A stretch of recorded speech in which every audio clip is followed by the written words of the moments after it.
नमस्कार, आप देख रहे हैं ज्ञानशाला न्यूज अपडेट। एक नजर आज की सुर्खियों पर। देश के पहले 3D प्रिंटेड मकान का केंद्रीय वित्त मंत्री ने किया उद्घाटन। ये मकान IIT मद्रास के कैंपस में है स्थित।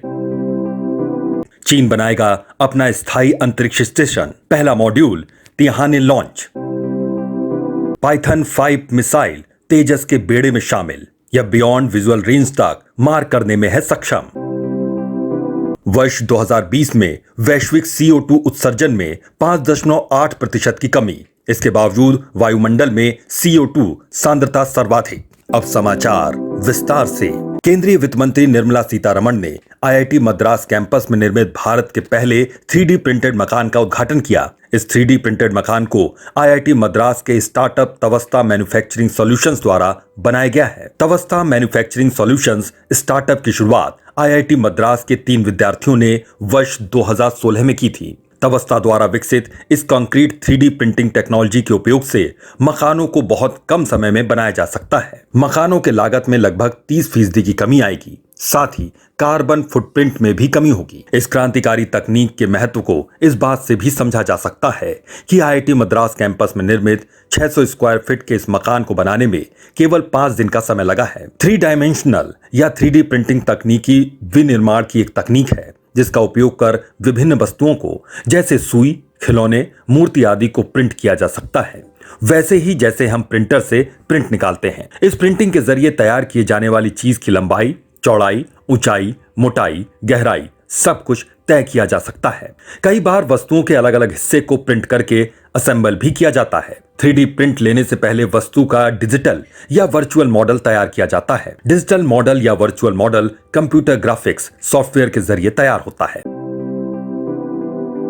चीन अपना स्थायी अंतरिक्ष स्टेशन बना रहा है। इस स्थायी अंतरिक्ष स्टेशन के वर्ष 2022 के अंत तक पूरा होने की संभावना है। मानव रहित मॉड्यूल तिहाने को लॉन्च कर चीन ने इस दिशा में अपना पहला कदम बढ़ा दिया है। इस मॉड्यूल को चीन के सबसे बड़े मालवाहक रॉकेट लॉन्ग मार्च 5B से लॉन्च किया गया। बताते चलें कि स्पेस स्टेशन अंतरिक्ष में एक प्लेटफॉर्म होता है जहां अंतरिक्ष यात्रियों के रहने की सुविधा होती है। यहां अंतरिक्ष यानों को भी डॉक किया जा सकता है। हालांकि अब तक चीन ने 2 अंतरिक्ष स्टेशनों तियानगोंग 1 और तियानगोंग 2 को लॉन्च किया है, लेकिन ये दोनों ट्रायल स्टेशन थे जिनमें अंतरिक्ष यात्रियों को बहुत कम समय तक रहने की क्षमता थी। स्थायी अंतरिक्ष स्टेशन में यात्री लंबे समय तक रह सकते हैं। अभी केवल एक स्पेस स्टेशन, अंतर्राष्ट्रीय स्पेस स्टेशन ISS मौजूद है, जहां अमेरिका चीन की पहुंच को बाधित करता रहा है।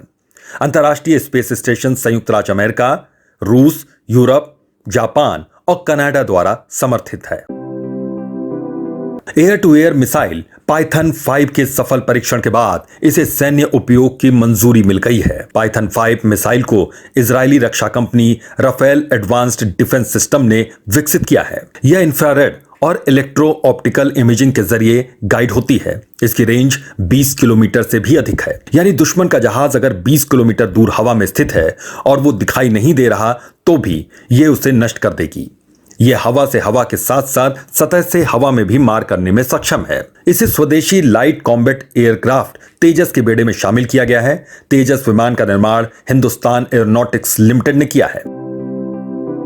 द इंटरनेशनल एनर्जी एजेंसी के नवीनतम ग्लोबल एनर्जी रिव्यू 2021 के अनुसार वर्ष 2020 में वैश्विक CO2 उत्सर्जन में 5.8% की कमी आई है। कोविड महामारी के कारण आर्थिक संकुचन हुआ है, जिसके चलते CO2 के उत्सर्जन में यह कमी आई है। इससे पहले वर्ष 2009 में वैश्विक मंदी के दौरान CO2 के उत्सर्जन में गिरावट आई थी, किंतु वर्ष 2020 में यह कमी वर्ष 2009 के गिरावट से 5 गुना अधिक है। इस गिरावट के बावजूद रिपोर्ट के अनुसार वर्ष 2020 में वायुमंडल में CO2 की सांद्रता 412.5 अंश प्रति मिलियन थी। इस गिरावट के बावजूद रिपोर्ट के अनुसार वर्ष 2020 में वायुमंडल में CO2 की सांद्रता 412.5 अंश प्रति मिलियन था, जो औद्योगिक क्रांति के बाद सर्वाधिक है। कोविड महामारी के बाद वैश्विक अर्थव्यवस्था सुधार की राह पर है। ऐसे में CO2 उत्सर्जन में तेजी से वृद्धि होने की संभावना है। रिपोर्ट में अनुमान लगाया गया है कि वर्ष 2021 में